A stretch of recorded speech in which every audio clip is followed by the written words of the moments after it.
यहाँ पूरा मोहल्ला इकट्ठा हो रखा है। किसी को अब्दुल जब्बार जी पुंडी टेलर से कभी कोई दिक्कत परेशानी हुई? बताओ आप, कभी कोई दिक्कत भी, कोई हिंदू मुस्लिम का मसला हुआ हो या कभी कुछ हुआ हो? कोई दिक्कत ना। पूरा मोहल्ला यहाँ पे इकट्ठा हो रखा है। आपका क्या नाम है? बलवीर सिंह। मैं नाम पंडित कुमार है। मैं हिंदू हूँ, कोई दिक्कत नहीं है। आपका क्या नाम है? हिंदू जोनी कुमार।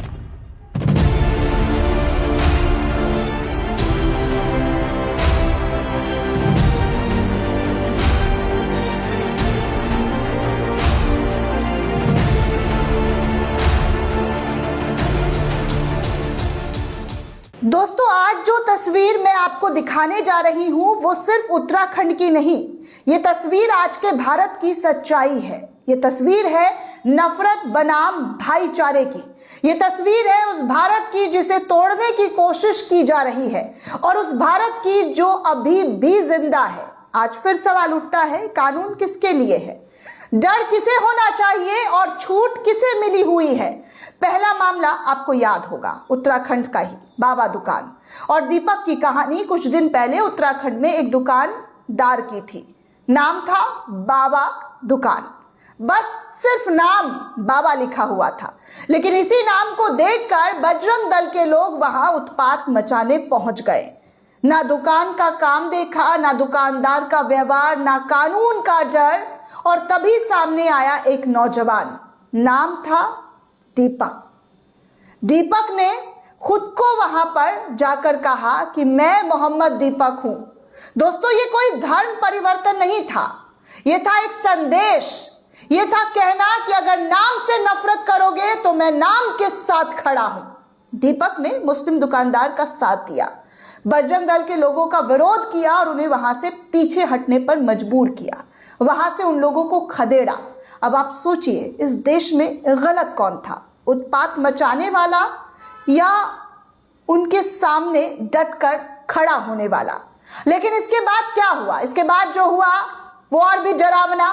दीपक के खिलाफ एफआईआर, दीपक के दोस्तों को जेल में, दीपक को लगातार परेशान किया जा रहा है, धमकियां दी जा रही है। जिन पर कार्रवाई होनी थी उन पर कार्रवाई ना होकर दीपक और उनके परिवार को, यहां तक कि उनकी बेटी का स्कूल छूट गया। सवाल सीधा है दोस्तों, अगर नफरत के खिलाफ खड़ा होना अपराध है तो नफरत फैलाना कौन सा पुरस्कार योग्य काम है?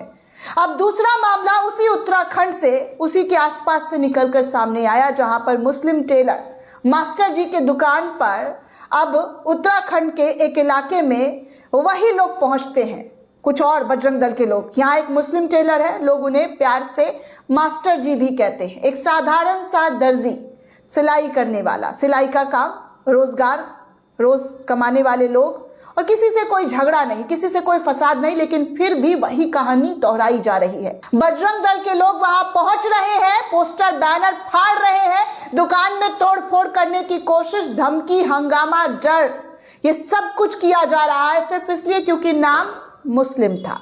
और यही कहानी बदलती है दोस्तों, जी हाँ, और यही कहानी बदलती है दोस्तों। इस बार एक चीज अलग यहां पर दिखाई दी। इस बार वहां के लोकल्स दर्जी जी, मास्टर जी के साथ खड़े हुए। ध्यान से सुनिएगा, ये लोकल्स मुसलमान नहीं थे बल्कि हिंदू थे। उन्होंने साफ कहा कि अगर किसी ने मास्टर जी को हाथ लगाया तो पहले हमसे बात करनी होगी, हमसे आकर टकराना होगा, हम उनके लिए टकराने को खड़े हैं। उन्होंने कहा कि ये हमारे हैं, ये हमारे भाई हैं, हम इनके साथ खड़े हुए हैं। यही है असली हिंदू समाज दोस्तों, यही है भारत की आत्मा। लोगों ने बताया मास्टर जी ने कभी किसी धर्म के खिलाफ कुछ नहीं कहा, किसी के धर्म के खिलाफ कुछ नहीं बोला। उनके घर में बाथरूम है, आसपास नहीं, लेकिन महिलाओं की परेशानी, वहां के लोगों की परेशानी देखते हुए अपना बाथरूम तक खोल कर चले जाते हैं। हर कोई उनकी ईमानदारी और इंसानियत की तारीफ कर रहा है। अब सवाल पूछिए दोस्तों, क्या यही लोग देश के दुश्मन हैं या वो जो नाम देखकर पत्थर उठाते हैं?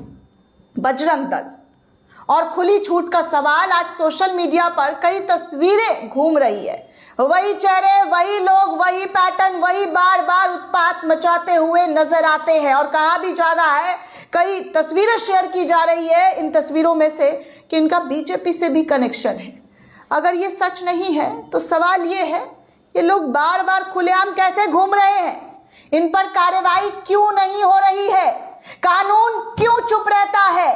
क्यों ऐसे फसादी को खुला छोड़ने की, खुला घूमने की आजादी दे दी गई? धर्म की राजनीति और नेताओं की चुप्पी, देश में धर्म के नाम पर राजनीति हो रही है, नफरत का फायदा उठाया जा रहा है और नेता चुप है।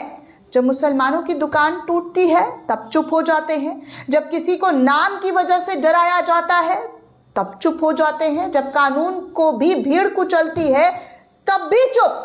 लेकिन अगर कोई इनके खिलाफ खड़ा हो जाए तो एफआईआर, तो जेल, तो उत्पीड़न, तो परेशान करना।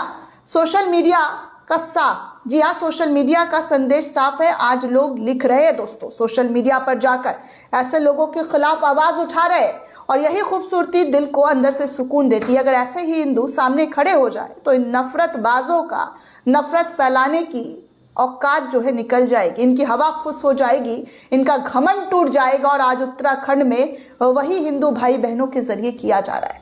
हिंदू समाज ने साफ कहा है कि हम नफरत के साथ नहीं है, हम इंसानियत के साथ खड़े हैं, हम मास्टर जी के साथ खड़े हैं, हम वहां के लोकल लोगों के साथ खड़े हैं। आखिरी सवाल, हमें कौन सा भारत चाहिए दोस्तों? अब सवाल आपसे है, क्या हमें वो भारत चाहिए जहां नाम देखकर हमला हो, या हमें वो भारत जहां इंसान देखकर अपनापन हो? क्या हमें वो भारत चाहिए जहां डर फैलाया जाए, या वो भारत जहां दीपक और मास्टर जी जैसे लोग उम्मीद बने? आज उत्तराखंड में भारत जिंदा दिखाई दे रहा है और यही भारत आगे जो है ऐसे ही बढ़ेगा तो नफरत हार जाएगी। यही है असली देशभक्ति, यही है असली धर्म। सवाल पूछते रहिए, डरिए मत और इंसानियत के साथ हमेशा खड़े रहिए। चाहे कितनी भी आंधी, कितना भी तूफान, कितना भी डर, कितना भी खौफ आपको डराने की कोशिश करे, लेकिन ऐसे लोगों से टकरा जाइए। ऐसे लोगों से सामने से आकर खड़े हो, किसी भी धर्म के लोगों, किसी को भी परेशान ऐसे लोग कर रहे हैं तो इनसे टकराइए, इनको इनकी औकात दिखाइए। और आज उत्तराखंड के लोगों ने इनको औकात दिखाया है। आज मास्टर जी के लिए खड़े होकर इन लोगों ने साफ बताया है कि देखिए कैसे लोग हैं, अभी भी इंसानियत बची है, अभी भी हिंदू जो है खतरे में नहीं है, जड़ में नहीं जी रहा है, बल्कि उस नफरत को खत्म करने के लिए आगे आ रहा है जो नफरत बजरंग दल के इन चेहरों के जरिए फैलाई जा रही है। देख लीजिए, इन फोटो को देख लीजिए। भूपी चौधरी, सचिन चौधरी, सिद्धार्थ बदनोई, अमन सेवादी, नरेश, ऐसे लोग जो हैं लगातार क्या कर रहे हैं तो उत्पात मचाते हुए यही चेहरों को नजर आ रहा है। मुसलमानों के दुकान में घुसकर कैसे तोड़ फोड़ करने की कोशिश, कैसे उनके कामकाज को रोकने की कोशिश। आप देखिए इस चेहरे को, ये चेहरा मोहम्मद जुबैर ने शेयर किया है, अमन नाम है इसका, जो लगातार कभी दीपक के मामले में नजर आ रहा है तो कभी मास्टर जी के दुकान के आगे पोस्टर बैनर फाड़ता हुआ नजर आ रहा है। सोच लीजिए दोस्तों कि ऐसे लोगों को कैसे खुला छोड़ दिया गया है। ये समाज के लिए खतरा है, ये हर धर्म के लोगों के लिए खतरा है और इन्हीं लोगों को सबक सिखाने के लिए हिंदू भाई डटकर आगे आए और मास्टर जी के दुकान के सामने खड़े होकर ये ऐलान कर दिया कि अगर मास्टर जी को छूने की हिमाकत की तो हमसे टकराना पड़ेगा, हम इनके लिए खड़े हुए हैं। ऐसे लोगों को सैल्यूट तो बनता है, ऐसे लोगों के लिए तालियां तो बजनी चाहिए, क्योंकि यही लोग देश का भविष्य है। यही लोग ऐसे लोगों को मुंहतोड़ जवाब दे सकते हैं जो कानून को ताक पर रखकर नफरत फैलाने निकलते हैं। इनका कमर तोड़ दिया है हिंदू भाई बहनों ने, कमर तोड़ दिया है। मास्टर जी को बचाने के लिए इन बजरंगी भाईजानों का, ये जो बजरंगी दल जो है, जो उत्पात मचा रहे हैं, जो नफरत फैलाने का काम कर रहे हैं, इनका कमर हिंदू भाई बहनों ने तोड़ दिया है। जमकर इन पर डंडा चलाया है, मोहब्बत का डंडा, नफरत के मुंह पर मोहब्बत का डंडा चलाकर इनको जवाब दिया है। जय हिंद, जय भारत। ये वीडियो आपको कैसी लगी हमें कमेंट करके जरूर बताइएगा। साथ ही साथ वीडियो को ज्यादा से ज्यादा लाइक शेयर जरूर कीजिए। चैनल को सब्सक्राइब करना बिल्कुल भी ना भूलें।